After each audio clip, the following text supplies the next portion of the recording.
peace we long to know. Open up our eyes to see the wounds that bind all of humankind. May our shudder hearts greet the dawn of light with charity and love. When I look into the face of my enemy, I see my brother.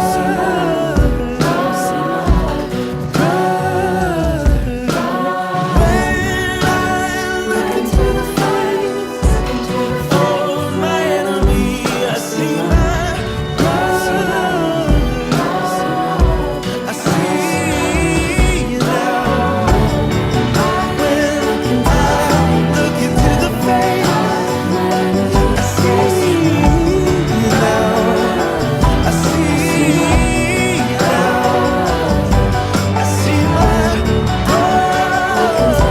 I see my sister. I see my father. I see my mother. When I look into the face of my enemy, I see my brother. I see my brother.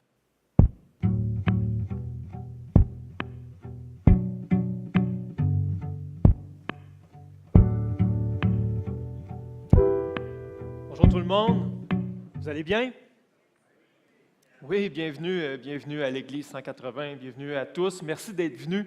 Merci aussi à ceux qui nous suivent sur Internet en direct, à ceux qui nous suivent sur YouTube. N'hésitez pas à partager les discours pour toujours faire connaître un peu plus la vie de Jésus, la parole de Jésus et l'Église ici. Mon nom est Daniel, c'est moi qui vais vous apporter le discours ce matin. On va poursuivre cette longue série qu'on a commencée qui s'appelle « Le vrai visage de l'Église ». Et comme vous avez pu voir dans la vidéo, le vrai visage de l'Église, ce n'est pas une institution, ce n'est pas un bâtiment, c'est vraiment justement des visages, c'est des personnes. L'Église de Dieu, c'est l'ensemble des croyants du monde, de toute l'histoire, c'est ça l'Église. Et c'est aussi pour ça que l'Église, ce n'est pas quelque chose de parfait. Parce que pour qu'elle soit parfaite, il aurait fallu qu'il n'y ait personne dedans. Mais malheureusement, il y a plein de monde. Malheureusement ou heureusement, c'est la volonté de Dieu. Mais la volonté de Dieu, c'est aussi de nous transformer, de transformer son Église toujours plus à son image. Et c'est un petit peu vers là qu'on va s'en aller ce matin. C'est une série, dans le fond, qui est basée sur la lettre que Paul a écrite aux Corinthiens, qui s'appelle 1 Corinthiens, parce que c'est la première lettre que Paul a écrite aux Corinthiens.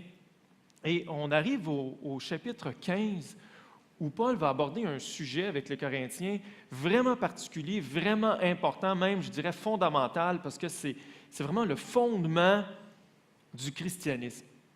Et le sujet qui va parler avec eux, c'est la résurrection. La résurrection, et j'ai intitulé le message ce matin « De la résurrection à ta résurrection ».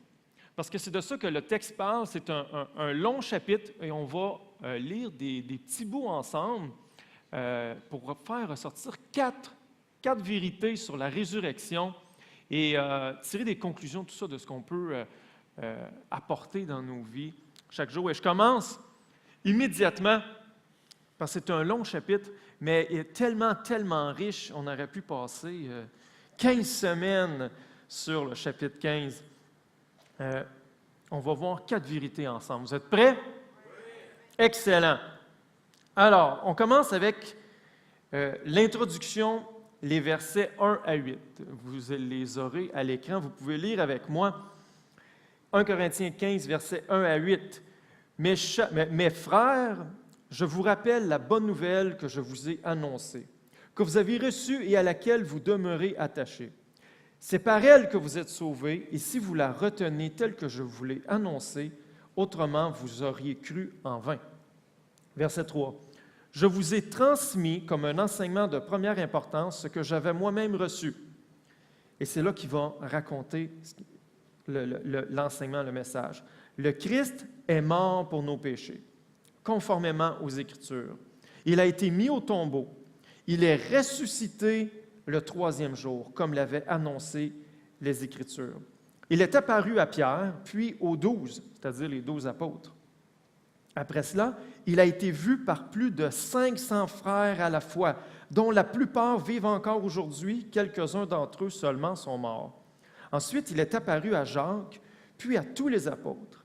En tout dernier lieu, il m'est apparu à moi comme à celui qui suis venu après coup. On va arrêter ici. Première vérité que Paul nous enseigne, Jésus est vraiment ressuscité. Ça, c'est la base. Jésus est vraiment ressuscité. Et il faut le dire parce que on ne se le cachera pas, là, c'est un petit peu impossible. Okay? Si Paul prend la peine de dire ça aux Corinthiens, c'est parce que les Corinthiens n'y croyaient pas. Voyons donc, okay? Quelqu'un est mort, on le met dans un tombeau pendant 3 jours et il revient à la vie. Voyons donc. Okay, ça ne se peut pas. Et souvent, j'entends dire, à notre époque, dans le temps, on croyait n'importe quoi. Aujourd'hui, avec la science, la raison, on n'est pas prêt à croire n'importe quoi, mais c'est vrai que dans l'Ancien temps, ils croyaient n'importe quoi. Ils ne croyaient pas n'importe quoi. C'est impossible. Ils ne croyaient pas. Okay? Ça ne se peut pas. C'est pour ça qu'il va dire, « Hey, moi je l'ai vu, Pierre l'a vu, il y a 500 personnes qui l'ont vu, puis ils sont encore vivants. » Ça, c'est important. Vous pouvez aller leur demander. Puis en passant, c'était pas bon pour les Romains que Jésus soit encore vivant. Okay? Donc, quand quelqu'un disait ça, on s'arrangeait pour le tuer. Fait que, pour que quelqu'un prenne la peine de dire que Jésus était vivant, il fallait qu'il le croie vraiment. Là. Il ne disait pas ça juste pour le fun, puis on va partir une fausse rumeur, ça va être drôle. Personne ne fait ça là, au risque de mourir. Mais il était vivant. On pouvait aller les voir, leur demander, « C'est vrai que Jésus est ressuscité? Tu l'as vraiment, vraiment vu? » « Oui, je l'ai vu. » « Tu dois halluciner. » Non, mais 500. OK? C'est impossible, mais c'est vraiment arrivé. Le problème avec nous aujourd'hui, c'est que quand même que je vous encouragerais à aller voir ces 500 personnes-là. S'il était vivant à l'époque où Paul a écrit ça aux Corinthiens, aujourd'hui, je n'ai pas vérifié, soit dit en passant, mais je suis presque certain qu'ils ne sont pas encore en vie. Okay? Ça fait 2000 ans et ils sont morts. Donc nous, on ne peut pas vérifier. Et c'est vrai, je l'avoue, que c'est peut-être un peu plus difficile à croire pour nous parce qu'on est loin de l'événement. Okay? Mais ça ne veut pas dire que ce n'est pas raisonnable d'y croire. Et j'aimerais juste, je pourrais passer 45 minutes là-dessus, là, vous présenter des arguments ou des points qui peuvent démontrer que c'est raisonnable de penser que Jésus est ressuscité, mais j'aimerais juste rapidement vous dire 3 choses que moi, ça me rassure, ça me convainc que ça a de l'allure de penser que Jésus est ressuscité. Okay? La première, c'est les documents historiques. Okay? Évidemment, il y a plein de documents historiques qui parlent de Jésus, des vieux manuscrits. Et que ce soit des manuscrits religieux ou de n'importe quelle histoire, les historiens, pour valider ce que ces récits-là racontent, ils vont toujours se baser sur 2 critères. Le premier critère, c'est la quantité de manuscrits anciens qu'ils ont trouvés, okay, qui datent de l'époque où ça s'est passé. Parce que s'il y a juste un manuscrit, c'est peut-être juste un petit comique qui a écrit une histoire chez eux, là, puis après ça, on a trouvé ça 1000 ans plus tard, puis on fait « Ah, incroyable! » Mais tu sais, il y a juste un manuscrit, c'est pas fiable. S'il y en a beaucoup, ça veut dire qu'il y a beaucoup de monde qui était au courant que l'information circulait et que forcément, si ce n'est pas vrai, on va aussi trouver des documents qui viennent dire le contraire. Okay? Donc, la quantité de documents. La deuxième chose, c'est la distance. Okay? Si le document le plus ancien qu'on a date de 1000 ans après l'événement, il est moins fiable que s'il date juste de 100 ans après l'événement. Okay? C'est logique. Mais je veux juste faire une comparaison. Okay? On va comparer Jules César avec Jésus-Christ. Okay? Ils ont les mêmes syllabes, on peut le faire. Puis, ils viennent de la même époque en plus, à peu près la même époque. Jules César, c'est un de ceux qu'on a le plus de manuscrits de cette époque-là. Okay? Il n'y a personne qui va dire « Jules César, je ne suis pas sûr s'il a vraiment existé. Y a-t-il vraiment conquis la Gaule, là? » Ou presque, le petit village qui n'a pas conquis, mais y a-t-il conquis la Gaule? Je ne sais pas. Il n'y a personne qui va remettre ça en doute. Tout le monde va dire « Oui, oui, Jules César a existé, puis il a conquis la Gaule, il a fait telle chose. » Mais il y a 10 manuscrits anciens qu'on a retrouvés qui nous parlent de Jules César. Et celui qui est le plus proche des événements que l'histoire de Jules César raconte date de 1000 ans après Jules César. Et ça, je dirais que c'est dans la moyenne. C'est dans la moyenne des gens de son époque. Personne ne remet ça en doute. Jésus-Christ, savez-vous, il y a combien de manuscrits qu'on a retrouvés qui racontent toujours, sans contredire l'histoire de la résurrection? 20 000. OK, c'est même pas en proportion. Là. Les autres Grecs et Romains qui datent de l'époque de Jules César, on a 10, 5, 11 manuscrits. Jésus, 20 000. Okay, c'est complètement disproportionné. Le texte le plus proche des événements date de 100 ans après les événements, au lieu de 1000 ans. Okay, les documents historiques montrent que finalement la résurrection a l'air vraie. C'est très, très plausible. La deuxième chose qui vient me convaincre, moi, personnellement, c'est les prophéties. Vous savez, les prophéties, c'est on annonce quelque chose qui va arriver. Et il y a beaucoup de prophéties qui ont été faites sur Jésus pour que quand Jésus allait venir, on allait le reconnaître comme étant vraiment le Fils de Dieu. Et il y a des mathématiciens qui, visiblement, n'avaient pas grand-chose à faire, qui se sont amusés à calculer les probabilités que les prophéties se réalisent chez une personne. Okay, je vous donne un exemple. C'est pour reconnaître une personne. On va y aller au hasard. Mettons, ils ont calculé pour que 8 prophéties se réalisent dans la vie de quelqu'un un jour. Mettons, on va lancer 8 prophéties au hasard. Okay? Okay, c'est un homme qui va naître, mettons, à Saint-Apollinaire. Okay? En 1934. OK, mettons. Il va se marier à 31 ans, cette troisième prophétie. Il va avoir 5 enfants, 3 gars, 2 filles. Fait 4 prophéties. On va en trouver un autre. Il va être professeur. Il va mourir dans un accident d'avion à 61 ans. OK? Et là, il m'en reste 2 autres. Je ne sais pas, là. Il va être chauve. Puis il va s'appeler Gontran. 8 prophéties. Je viens de lancer 8 prophéties comme ça. Les chances qu'un jour, ce que je viens de mentionner, arrive à quelqu'un sont de 1 sur 100 billiards. Ça, c'est 1 avec 17 zéros. On pourrait l'écrire, mais voir si un jour ma prophétie va se réaliser. Mais je veux dire, c'est impossible. OK? Et c'est exponentiel. Autrement dit, plus j'en ajoute, plus l'écart, les probabilités diminuent. Ça, c'est pour 8 prophéties. Savez-vous, il y a combien de prophéties qui ont annoncé Jésus? Plus de 330 qui se sont réalisées. Et là, deux choses. Ou le hasard est incroyable, ou on a écrit les prophéties après que ça se soit arrivé. Puis là, c'est facile, tu sais, on va juste dire qu'on les a écrits avant. Mais en fait, on a trouvé des textes qui datent d'avant Jésus-Christ, fait que non, ça a vraiment été écrit avant. Fait que ça, c'est éliminé. Fait qu'il reste, c'est vrai, ou le hasard est fameux. Moi, je pense que ça prend plus de foi croire au hasard que croire que Jésus est vraiment ressuscité. Vous ne pensez pas? Y a-t-il quelqu'un? Oui. OK. Il y a quelqu'un. Et la troisième chose c'est la réaction des apôtres. Je le mentionne ici rapidement parce que je vais en reparler tantôt.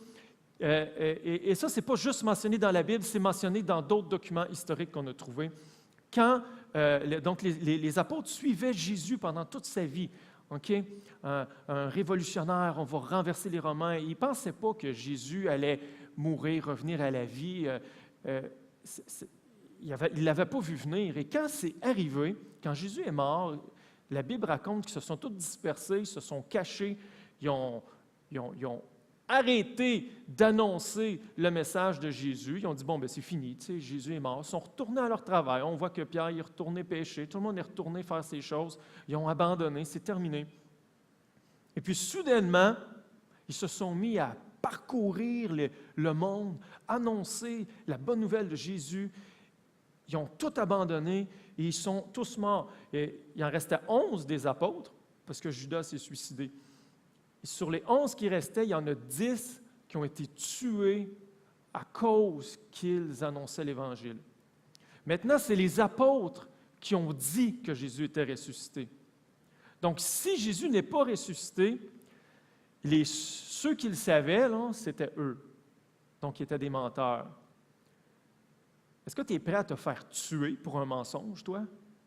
Tu sais que ce n'est pas vrai, là? Puis tu dis quand même quelque chose de pas vrai jusqu'à ce qu'on te tue. Peut-être qu'il va y avoir un fou qui va faire ça, peut-être 2 à la limite. Mais 10 sur les 11, puis le 11e, c'est juste parce qu'il ne l'a pas pogné. Là.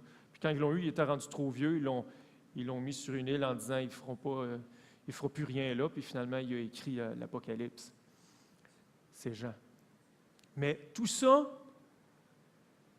même encore aujourd'hui, 2000 ans après, me montre que Jésus est vraiment ressuscité. Et venez pas me dire que c'est impossible, je le sais que c'est impossible. C'est ça qui est hot. Parce que vu que c'est impossible, ça prouve que Jésus est vraiment le Fils de Dieu. On continue notre lecture, les versets 17 et 19. Okay?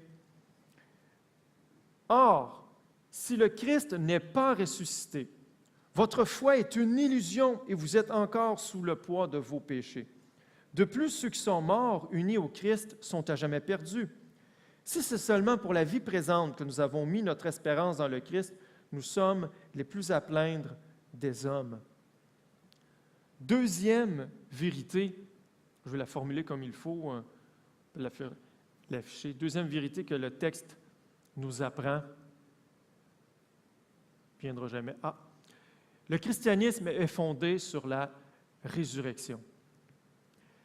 La plupart des religions ou des mouvements religieux du monde sont fondés sur une pensée, une philosophie, des choses qu'il faut faire. Le christianisme il est fondé sur un événement. Si tu ne crois pas à cet événement-là, même si tu suis les enseignements de Jésus, même si tu fais tout ce que Jésus dit, si tu ne crois pas à la résurrection, tu n'es pas chrétien, tu ne fais pas partie de son Église.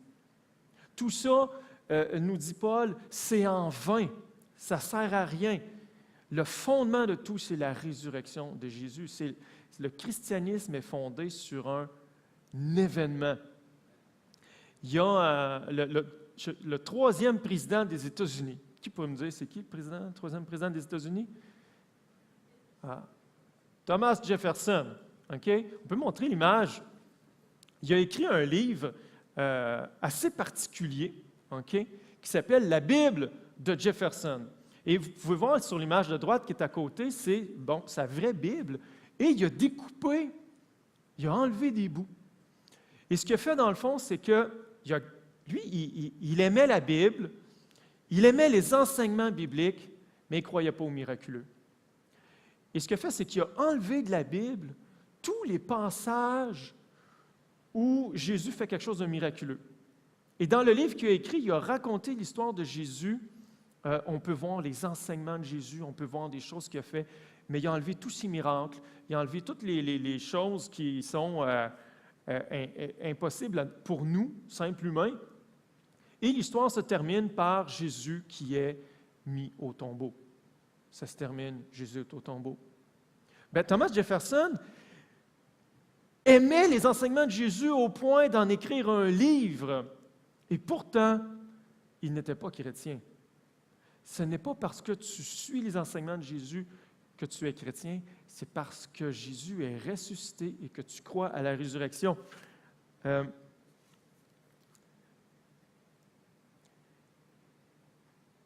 Parce que si Jésus n'est pas ressuscité, même si je suis les enseignements de Jésus, quand je vais mourir, on va me mettre au tombeau, moi aussi, puis ça va finir comme ça. Mais ce n'est pas ce que la Bible dit. Versets 20 à 22. Mais, en réalité, le Christ est bien revenu à la vie. Et comme les premiers fruits de la moisson, il annonce la résurrection des morts. Ça, c'est la résurrection de tout le monde. Car tout comme la mort a fait son entrée dans ce monde par un homme, la résurrection vient aussi par un homme. En effet, de même que tous les hommes meurent du fait de leur union avec Adam, tous seront ramenés à la vie du fait de leur union avec le Christ. Ça, c'est intéressant. Ça, c'est particulier. À cause de notre union avec Adam, on meurt. À cause de notre union avec Jésus, on ressuscite. La troisième vérité, c'est que ta résurrection dépend de ton union. Et le problème, c'est qu'au départ, on est tous unis à Adam. Okay, Adam, la Bible nous raconte que c'est le premier homme que Dieu a créé. Mais Adam a péché. Parce qu'il était parfait, il avait un corps parfait, il avait un esprit parfait, et le mal n'existait pas dans le monde. Mais il a péché, il a failli. Le mot péché, ça veut juste dire manquer le but, rater la cible. Et le but, c'est de glorifier Dieu. Il n'a pas glorifié Dieu, il a voulu s'adorer lui-même. Il a manqué le but, il a péché. Et à partir de ce moment-là, il a commencé à se détruire. Sa génétique a été endommagée. Et la mort est entrée dans le monde. La maladie est entrée dans le monde. Le mal est entré dans le monde. Okay? Ce n'est pas juste notre corps qui est détruit, notre âme, notre esprit, lui aussi. Il suffit de regarder les nouvelles pour voir que le monde ne tourne pas rond, là. Okay? L'humanité est mal.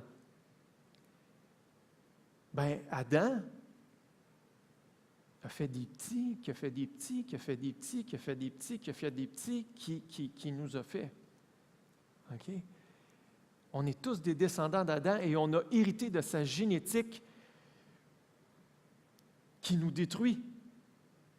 En Adam, j'ai un corps qui va mourir. Mais oui, je t'apprends ça ce matin. Tu vas mourir. C'est comme ça, tu ne peux pas y échapper. Il n'y a rien qui peut t'empêcher de faire ça, qui peut empêcher ça d'arriver. En fait, oui, il y a quelque chose qui peut faire que ça n'arrivera pas. Il y a une de mes amies qui s'appelle Annie. Elle a, d'ailleurs, ça a passé aux nouvelles. Il y a eu un reportage de 20 minutes sur son histoire à Radio-Canada. Vous pouvez aller le voir sur le site de Radio-Canada. Elle a adopté un petit enfant dans un pays pauvre dont j'oublie le nom. Le petit avait 2 ans environ à l'époque, et il y avait des malformations assez graves physiquement. Alors, son visage était déformé, comme l'oreille sur la joue, là, et il semblait comme en bonne santé, mais déformé. Et il manquait un bras aussi. Alors, vous imaginez, dans un pays pauvre comme ça, on ne pouvait pas nécessairement soigner cet enfant-là. Et il était dans un orphelinat. Les parents n'avaient pas voulu. On ne veut pas d'un enfant mal formé. Alors, ils l'ont abandonné. Et aucune famille d'adoption voulait non plus adopter un enfant handicapé. On veut adopter un enfant en bonne santé. Alors, Annie, elle a eu compassion Elle a eu pitié de cet enfant-là. Elle a dit, mais cet enfant-là a droit d'avoir une bonne famille. Puis elle a adopté cet enfant-là. Elle l'a amené au Québec. Je ne sais pas si vous imaginez à quel point ça a changé la vie de cet enfant-là, d'être adopté par Annie. Arrivé au Québec, il y a eu des chirurgies. Okay? On a commencé à refaire son visage, à le transformer. Et même si ça va toujours paraître que quelque chose, ça paraît beaucoup moins. Okay? Et il a une vie normale, c'est un petit garçon intelligent, et j'ose même pas imaginer quelle aurait été sa vie s'il était resté dans son pays. Ben, c'est un peu la même chose que Dieu nous offre. On est dans la famille d'Adam. On est déformé. Mais Dieu, ce qu'il nous propose, c'est de changer de famille. Tu es dans la famille d'Adam, tu es uni à Adam, mais moi, je veux t'adopter. Il veut nous adopter comme Annie a adopté le petit garçon, puis il veut nous transformer, nous donner un nouveau corps. C'est ça la résurrection. C'est changer de famille. Ça commence par changer de famille. Et ce qui est extraordinaire, moi, ce qui m'encourage là-dedans, c'est que le petit gars, là, il n'a pas eu besoin de dire « Hey, moi, là, il n'y a personne qui va m'adopter, fait qu'il faut absolument que je change de face, il faut que je m'améliore, il faut que… » Tu sais, pour être adopté, c'est le contraire qui est arrivé. Il a été adopté, et parce qu'il a été adopté, là, il a pu être guéri. Des fois, on se dit « Dieu ne voudra jamais de moi, et j'ai tellement une mauvaise vie. Oui, je veux devenir chrétien, mais avant, il faut que je mette des affaires en ordre dans ma vie avant de devenir chrétien. Faut que je fasse du ménage parce que comme c'est là, tu sais, Dieu ne peut pas m'accepter. » Mais c'est complètement faux. Dieu nous adopte malades. Et je veux le lire comme il faut. On n'a pas besoin d'être une bonne personne pour être adopté de Dieu. On a besoin d'être adopté de Dieu pour devenir une bonne personne. C'est une bonne nouvelle. Si vous êtes d'accord avec ça, dites Amen, s'il vous plaît, que j'ai l'impression que je ne sois pas tout seul. On n'a pas besoin de devenir une bonne personne pour être adopté de Dieu. On a besoin d'être adopté de Dieu pour devenir une bonne personne. C'est le résultat de l'adoption de Dieu qui nous fait devenir une bonne personne et qui nous donne un nouveau corps. Parce que oui, on va avoir un nouveau corps. La résurrection, ce n'est pas juste de croire à une vie après la mort. J'ai été surpris de lire qu'il y a 79% des Québécois qui croient à une vie après la mort. Moi, je pensais que la majorité du monde croyait que tu fais ta vie, tu meurs, c'est fini. Mais 79% des Québécois croient à une vie après la mort. Mais c'est vague, une vie après la mort. Okay? Tu crois en quoi? Okay? Oh, je vais être de l'énergie dans un vide cosmique. Ou on va être des esprits vaporeux dans les nuages. On va être des anges sur des nuages. On va jouer de la harpe. On va manger du fromage à la crème. C'est quoi la vie après la mort? Le monde pense toutes sortes de choses, mais la résurrection nous dit qu'on va avoir un corps. Et ce n'est pas juste de dire, je vais mourir et je vais revenir à la vie. Avec le même corps, il y a un monsieur qui vient chez nous 2 fois par année, un vieux monsieur, il a 79 ans. En tout cas, je m'excuse pour ceux qui ont 79 ans, mais je ne veux pas dire que vous êtes vieux, mais en tout cas, lui, il avait l'air vieux. Puis il vient parce qu'il vient nous livrer du poisson. Il vient des Maritimes, puis ça fait genre 50 ans qu'il fait ça, c'est ça, il livre du poisson. Nous autres, on y achète du poisson. Et puis, il était 2-3 mois en retard par rapport à son circuit habituel. Puis là, on se demandait, coudonc, qu'est-ce qui se passe? Est-il arrivé quelque chose? Notre poisson n'arrive pas.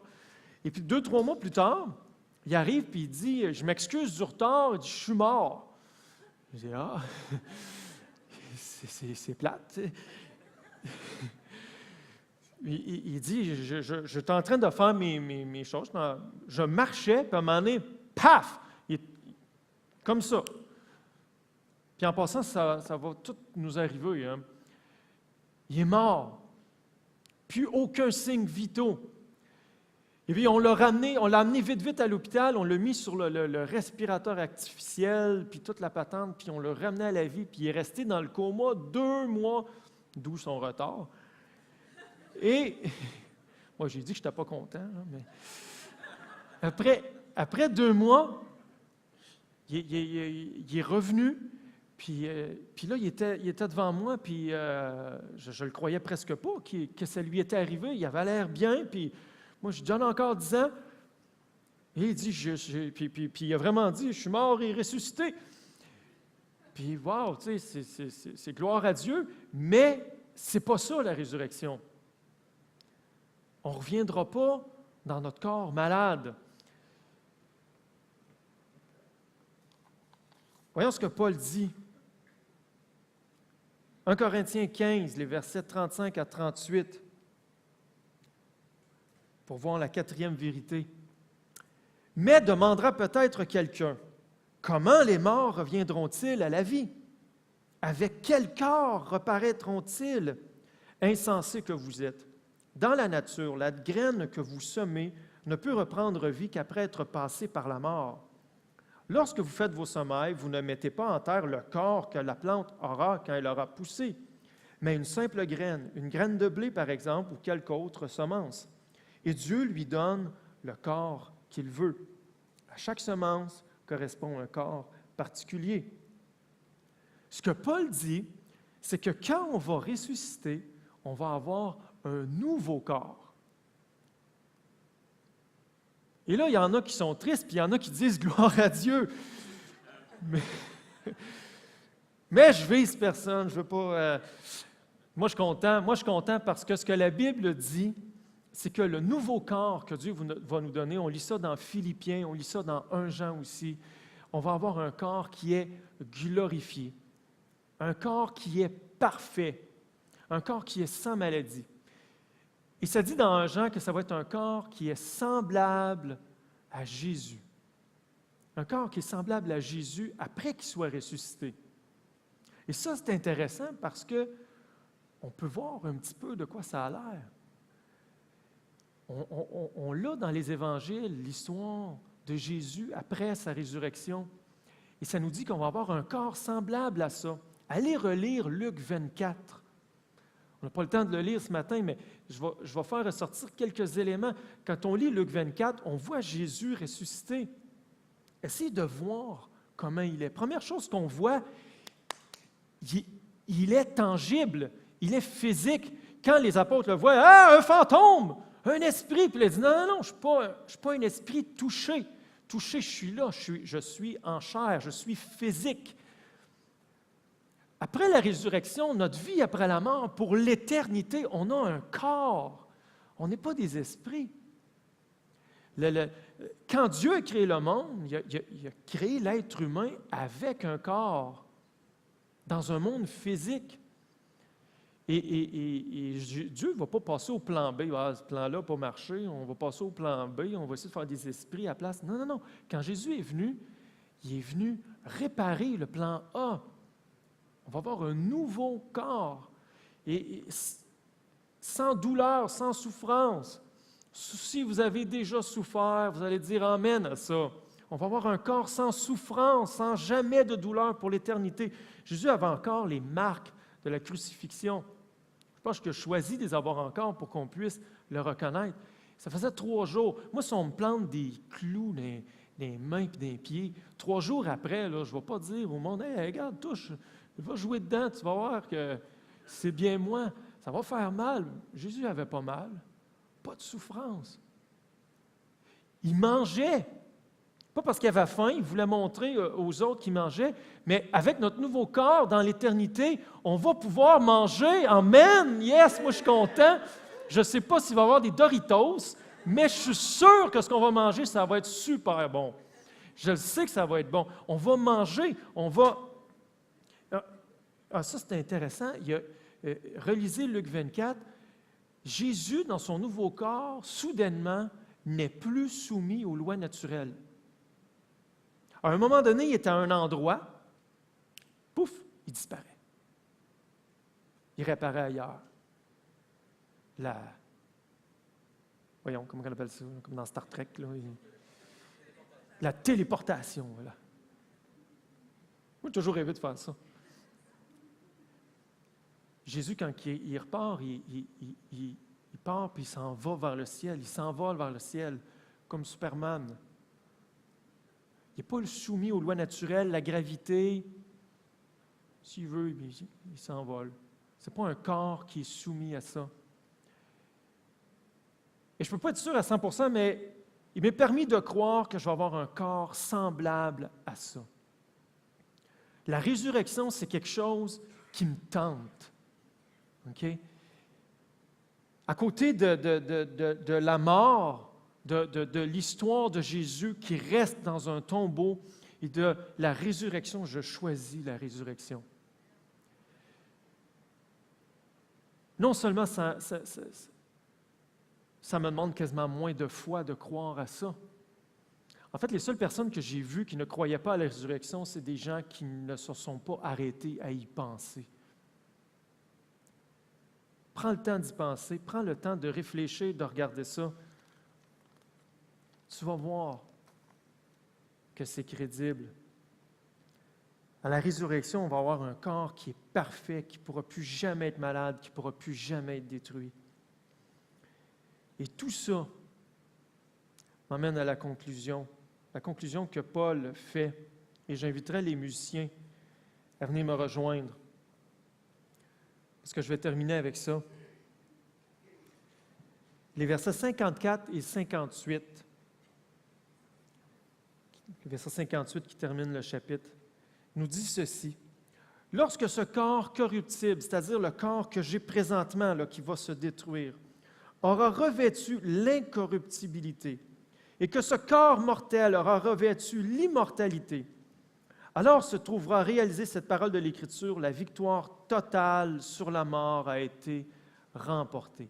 Jamais moi, jamais je vais être capable de vaincre la mort par moi-même.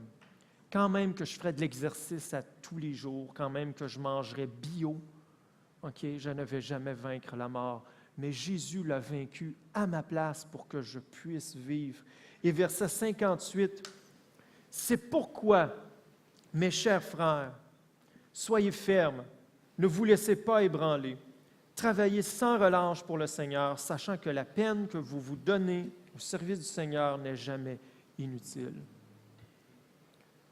J'ai pensé à un moment donné faire toute ma prêche juste sur le verset 58. Il y a du stock là-dedans, je le relis. C'est pourquoi, parce que j'ai la résurrection, à cause de ça, soyez fermes, ne vous laissez pas ébranler.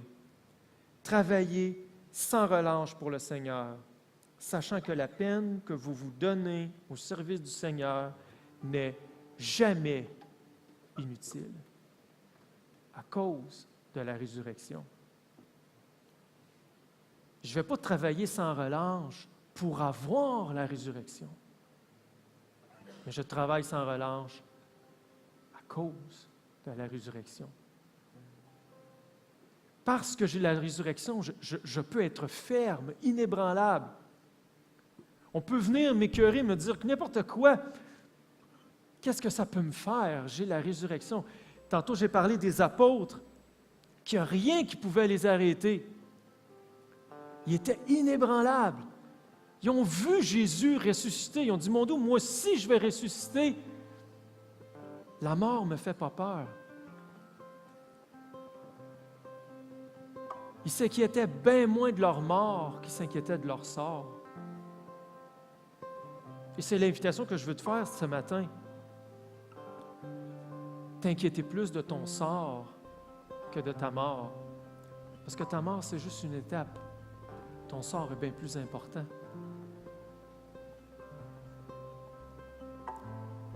Et les apôtres, inébranlables, ont travaillé sans relâche. C'est quoi de travailler sans relâche pour le Seigneur?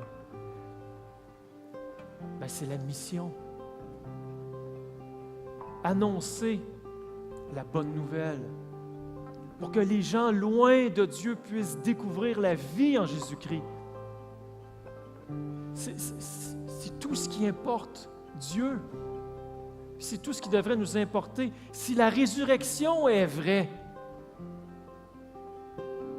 essayez là, de réfléchir puis de vous mettre là, avec du recul dans la place de Dieu. La résurrection est vraie. Qu'est-ce qui arrive à tous ceux qui ne connaissent pas Dieu?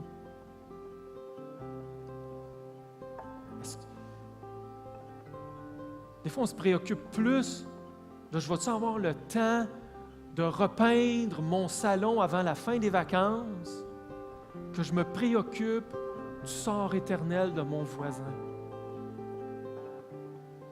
Mais dans 20 milliards d'années, la couleur de ton salon, qu'est-ce que ça va faire si la résurrection est vraie? Parce que je crois à la résurrection, je devrais être poussé à travailler sans relâche pour Dieu. Ce qui a le plus d'importance, c'est l'éternité. C'est pas tout. Hey, on a tellement de soucis. Tu sais, on se soucie de notre santé, on se soucie de nos finances. Mais est-ce qu'on se soucie de notre sort puis du sort des autres?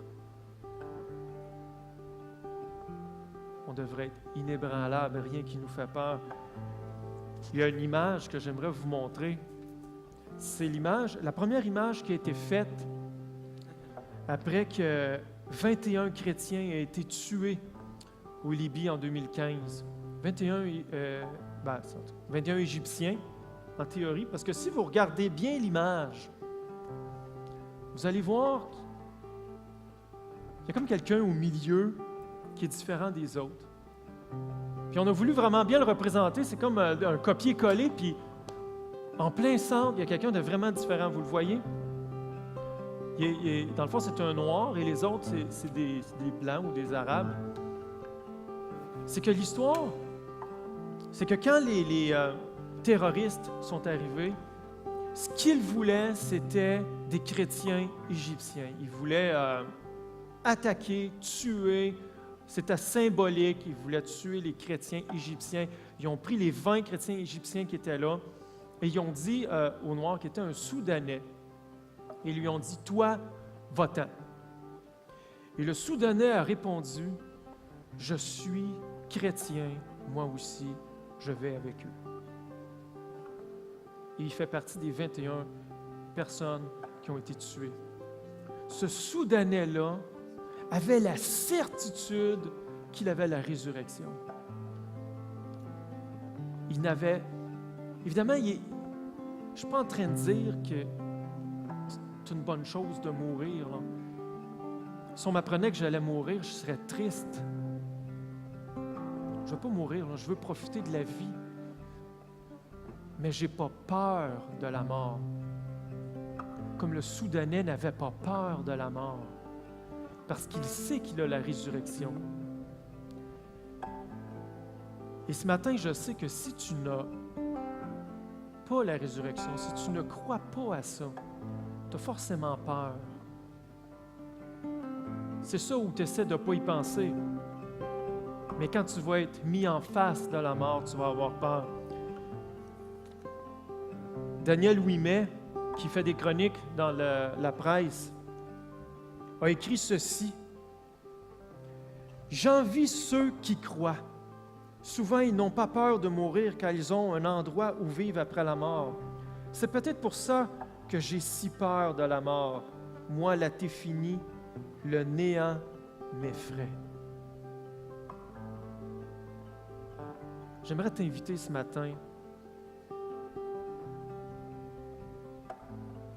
te laisser adopter par Jésus, à changer de famille. C'est juste ça. C'est pas plus compliqué que ça. Dieu veut t'adopter dans sa famille. Tu as juste à accepter cette adoption-là. Il va te transformer. Il va te donner un nouveau corps. Je veux prier ce matin, puis après ça, on va louer notre Dieu, parce qu'il est un Dieu puissant, un Dieu qui a vaincu la mort pour nous, pour qu'on puisse vivre toute l'éternité. Seigneur Dieu, d'abord, j'admire ta puissance, ta grandeur. Gloire à toi, Seigneur, qui est venu pour vaincre la mort. Tu as affronté la mort, Seigneur, et tu es revenu à la vie. Et tu l'as fait pour nous montrer que tu es vraiment le Fils de Dieu, que c'est vraiment vrai. Et tu l'as fait pour nous montrer ce qui nous attend, nous aussi, si on fait partie de ta famille. Seigneur, merci parce que tu veux nous adopter, même si on est tout déformé, même si on est tout croche, même si on fait le mal, tu nous veux, chacun de nous, tu refuses personne.